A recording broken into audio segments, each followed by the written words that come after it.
Formal nang humarap si Pangulong Ferdinand Marcos Jr. sa isang kasong impeachment matapos ihain ang unang reklamo nitong Lunes. Kinilala naman ng Malacanang na bahagi ng democratic process na itinadhana ng konstitusyon ang paghahain ng mga reklamo. Kasunod ng isinampang impeachment complaint laban kay BBM. Si Creslin Catarong magbabalita.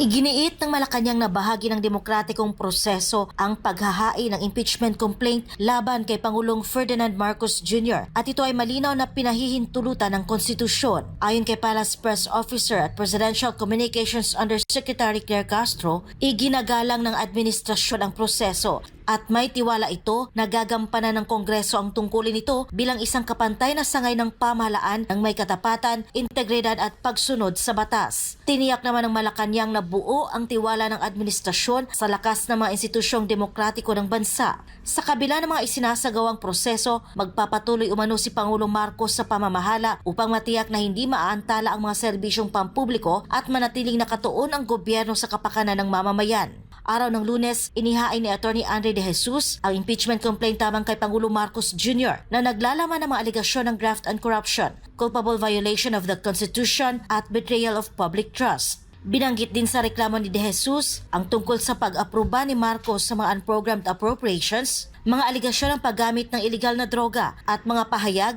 na pinrotektahan umano nito ang mga kaalyado laban sa investigasyon hinggil sa mga maanumalyang proyekto sa flood control, bukod pa sa ibang issue. Ang reklamo ay inendorso ni Pusong Pinoy Party List Representative Jet Nisay. Para sa Diyos at sa Pilipinas kung mahal, ito si Creslin Catarong, SMNI News.